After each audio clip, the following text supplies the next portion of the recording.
আসসালামু আলাইকুম everyone, welcome back to literature with Zakia. আজকের ভিডিওতে আলোচনা করব পার্সি শেলির কবিতা অ্যাডোনাইস। এই লাইভ ডিউরেশন হচ্ছে 1792 থেকে 1822 সাল পর্যন্ত। অ্যাডোনাইস কবিতাটি হচ্ছে মূলত একটি এলেজি।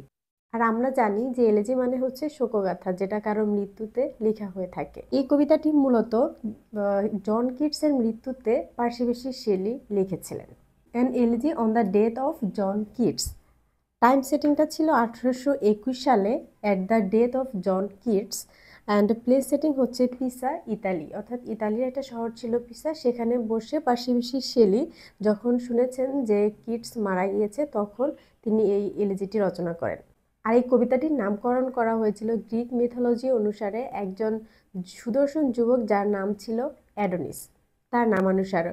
এই অ্যাডোনিস খুবই অল্প বয়সে মারা যান।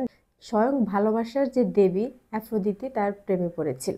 একদিন শিকার করার সময় এই অ্যাডোনিস একটি শূকরের আঘাতে তার মৃত্যু হয়।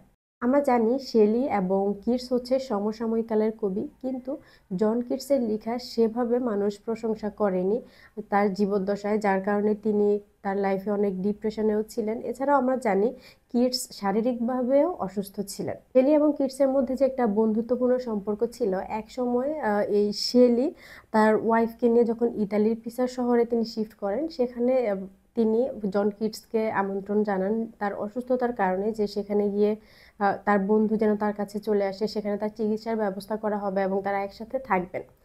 কিন্তু কিটস সেখানে যায়নি, সে ইতালিতে গিয়েছিল কিন্তু অন্য একজন আর্টিস্টের কাছে। সেটা ইতালির পিসা শহর থেকে অনেক বেশি দূরে ছিল। আর তখনকার সময় যেহেতু বর্তমান সময়ের মতো এরকম ফোন বা ইন্টারনেটের যুগ ছিল না, সেভাবে জানতেও পারেনি আসলে কোথায় ছিল। এভাবে সেখানেই আসলে কিটস অনেক দিন রোগে ভুগেছেন এবং প্রায় 7 সপ্তাহ পরে শেলি জানতে পারেন যে কিটস আসলে মারা গিয়েছে। বন্ধুর এরকম অকাল মৃত্যুতে পার্সি শেলি অনেক বেশি ভেঙে পড়েন এবং এজন্যই মূলত তিনি এই কবিতাটি লিখেছেন অ্যাডোনাইস। অর্থাৎ সেই যে গ্রিক মিথোলজির অ্যাডোনিস, সুদর্শন যুবক যার অনেক সম্ভাবনাময় ভবিষ্যৎ ছিল, কিন্তু তার আগে সে মৃত্যুবরণ করেছে অকাল মৃত্যু। অর্থাৎ এই অকাল মৃত্যুর বিষয়টি ফুটিয়ে তোলার জন্যই এই কবিতাটি অ্যাডোনাইস নামকরণ করা হয়েছে। এই কবিতার প্রথম দিকে দেখানো হয়েছে কবি তার বন্ধুর জন্য অনেক লেমেন্টেশন করেছেন। তিনি দেখিয়েছেন প্রকৃতিও তার সাথে লেমেন্টেশন করছে, পাখি, বাতাস, গাছপালা সবকিছু ও তার মৃত্যুতে অনেক বেশি শোকগ্রস্ত হয়ে পড়েছে। এইসব বিষয়গুলো তিনি তুলে ধরেছেন। এরপরে কবি বলেছেন যে সে কেন মারা গিয়েছে এত অল্প বয়সে। সে একে তো শারীরিকভাবে অসুস্থ ছিলেন, তার উপর তার লেখারও সেভাবে মানুষ অ্যাপ্রিসিয়েশন করেনি। অ্যাপ্রিসিয়েশন তো করেইনি, বরঞ্চ অনেকে তার লেখা অনেক বেশি তিক্ত ওয়েতে সমালোচনা করেছেন, যার প্রভাব কিটসের উপর পড়েছে। এছাড়াও শেলি বলেছেন যে কিটস যদি বেঁচে থাকতো তাহলে সে নিশ্চয়ই এডমান্ড স্পেন্সার, উইলিয়াম শেক্সপিয়ারের মতো। এবং সবশেষে কবি এটা বলে সান্ত্বনা দিয়েছেন যে মৃত্যু একটা অনিবার্য বিষয়, মানুষ জন্মগ্রহণ করেছে, মৃত্যুবরণ করতেই হবে, কিন্তু আমাদের উচিত মানুষের প্রতিভাকে সম্মান জানানো, তাকে উৎসাহ দেওয়া। এই বিষয়গুলোই কবি তুলে ধরেছেন। এছাড়াও এই কবিতার থিম হচ্ছে মর্টালিটি, মানুষকে মরতেই হবে, এই বিষয়গুলো কবি কবিতার মধ্যে তুলে ধরেছেন সেগুলো।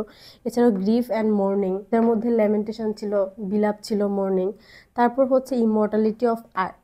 তিনি এটা বুঝিয়েছেন যে আর্টের মাধ্যমে মানুষ বেঁচে থাকে, মানুষের মৃত্যু হয়ে যায়, এই দেহের মৃত্যু হয়, কিন্তু তার যে কাজ, তার যে আর্ট, এটার কখনো মৃত্যু হয় না। এবং সর্বশেষ রয়েছে mythological reference.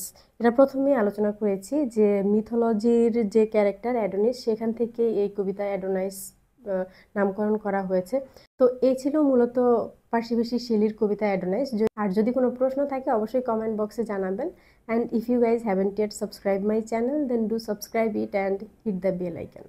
Thanks for watching.